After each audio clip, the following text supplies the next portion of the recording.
Hi, everyone. Welcome to the lecture on mediated public speaking. Today, we're going to talk about the pros and cons of giving a recorded online presentation. We'll talk about what the expectations are for this course, what you should expect when you're recording your own speeches, and how there are some benefits to you taking this online asynchronously because you're going to be recording your speeches and uploading them for your peers to view. Mediated public speaking, an introduction. Mediated communication are messages transmitted through a mechanical or electronic medium. So a text is a mediated communication, whereas if I were speaking to you in person, it's not mediated. At that point, we are doing some kind of organic communication.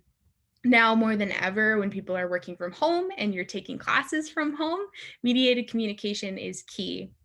Preparation and delivery for both speeches involving mediated communication, like a video camera that you will use to record your speeches, or traditional face-to-face speeches are similar.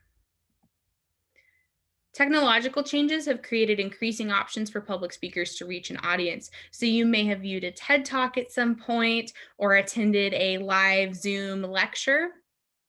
These face-to-face presentations remain the gold standard of public speaking formats simply because there seems to be something about being in the room with someone when they're giving a speech.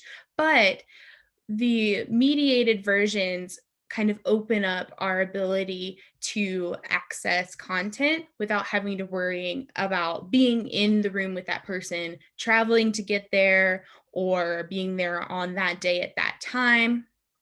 And it kind of gives us a little bit more flexibility to witness speeches and to give our own.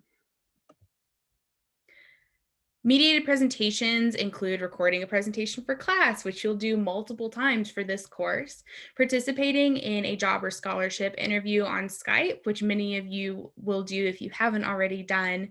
You could create a YouTube video or a podcast, or you could even have a presentation via video conference on Teams or on Zoom for your job. And so this is a skill that you will take into the workplace with you, regardless of what field you're going into. Over 3/4 of colleges in a recent survey teach online classes. Now, this is totally different because of COVID, right? Nearly every college has offered some kind of online class experience. And there's a lot of money that goes into these programs every year. So learning how to use them and being able to say to a potential employer that you know how to use Zoom or Skype or Teams is critical, particularly now as we, again, are doing so much work from home. A pre-recorded or asynchronous presentation happens when it is recorded and then is later shown, so it's not live, right? A real-time or synchronous presentation is delivered in person or via Zoom live and in real time. So in this class, you will be doing pre-recorded asynchronous presentations. These lectures are pre-recorded asynchronous presentations. But when you meet with your group to record your Shark Tank exercise, that will be an asynchronous experience for me to go back and watch them, but it'll be a synchronous experience for you as you watch your peers present. There are a lot of advantages to doing these pre-recorded presentations. The biggest one is flexibility, right? You can record it as many times as you need to. You can record it in the middle of the night if that's when you're free. And your audience members also reap the benefits of that flexibility. They can watch it without having to worry about being ready to hear you speak the moment that you're giving the speech. They can pause it and go back. And then because you don't have to be there in person, you save a lot of money and there's no limit to your audience size. You could have one person view it, or you could have 1,000 people view it. Again, we've got do-overs. If you make a mistake, scrap the recording and start over. You can pause and rewind. You have the option to save your speech so that if you want to go back in a year and watch it and figure out how to use a piece of it for a job interview, you have the ability to revisit it. And it's like a time capsule for you and your speech. Real-time technologies allow audiences to provide feedback in the moment. The audience can interact with the speaker, and they have the option to ask for clarification or reinforcement. We will not be giving live time feedback in this class because you will be watching your peers' speeches as they've been pre-recorded, but we'll still have the option to give evaluations afterwards, and you will complete a self-evaluation for your speech and a peer evaluation for your speech within your group so that you get used to giving constructive feedback on speaking, but then also receiving some yourself. There are some challenges presented by these mediated presentations that you don't necessarily have face to face. One of them is a loss of naturalness. This just means that you are missing the shared environment of the space. You're waiting on them to be able to watch the video and take in the information. Maybe it buffers. And you're also not able to read your audience's nonverbal expressions, which is a big deal. And we'll talk a little bit more about how to improve your nonverbal communication later in the semester. You also lose immediacy.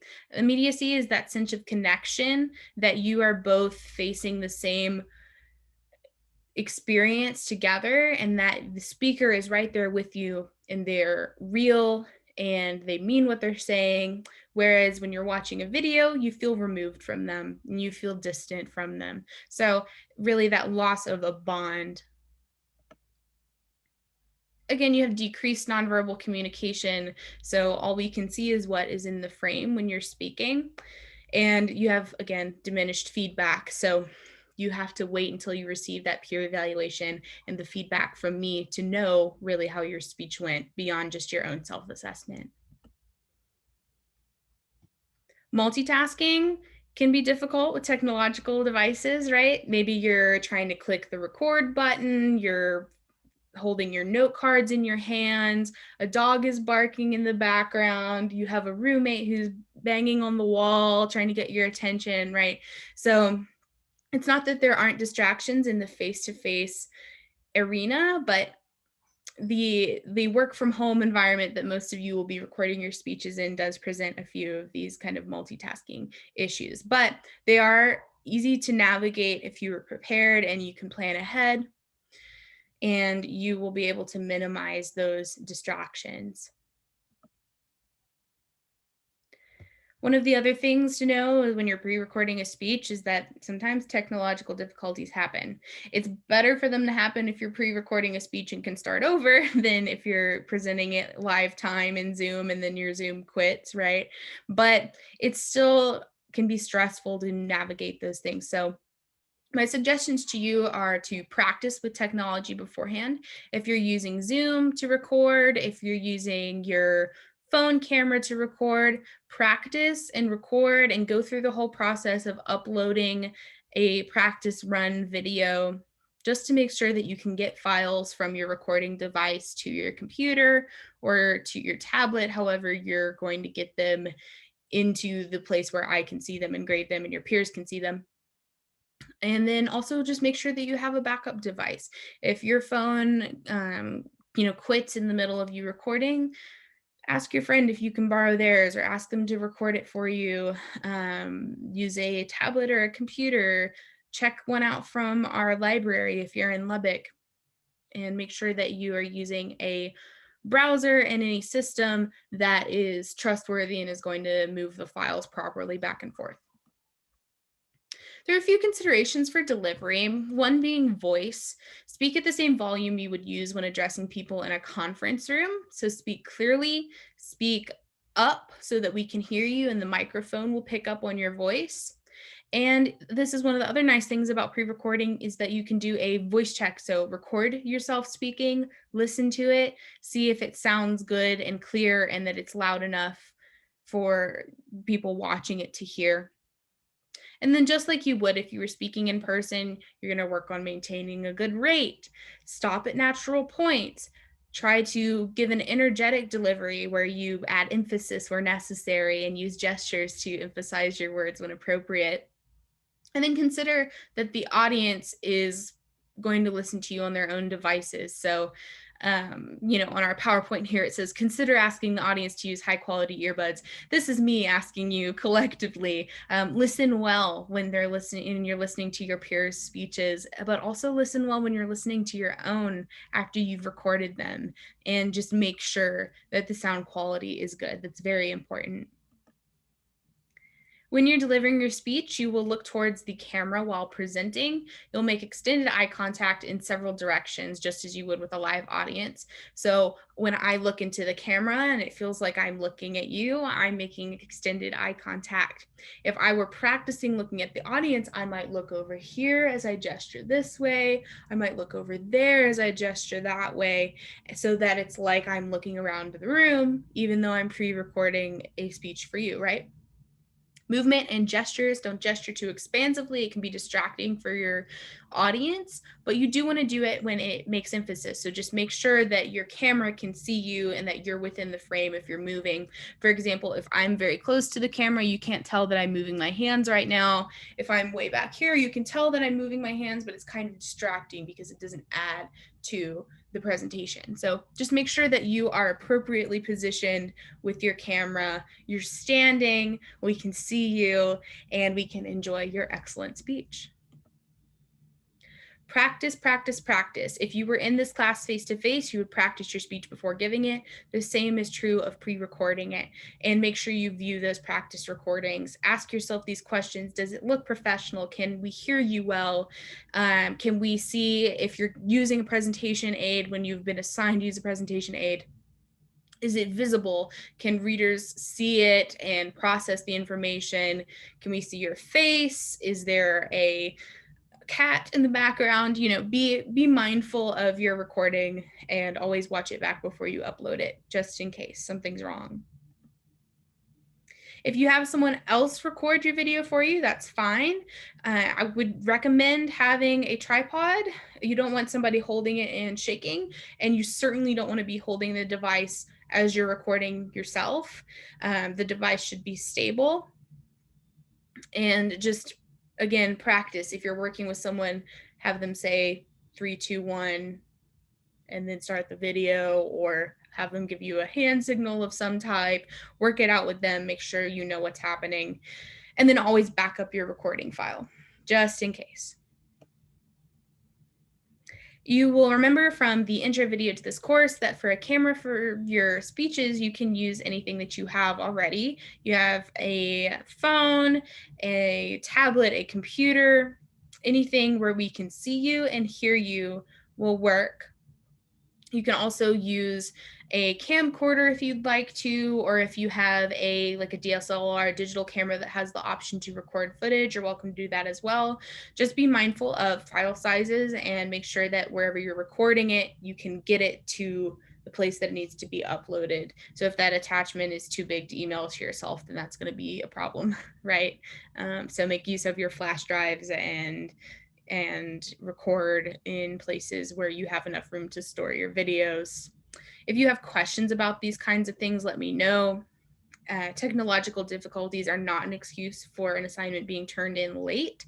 Luckily, the deadlines are fairly generous. So if you decide to record your speech at 11:45 on a Sunday and it's due at 11:59, then a technological difficulty is probably not so much a technological difficulty as it is a time management difficulty. So just be mindful of this and make sure that you give yourself plenty of time to troubleshoot.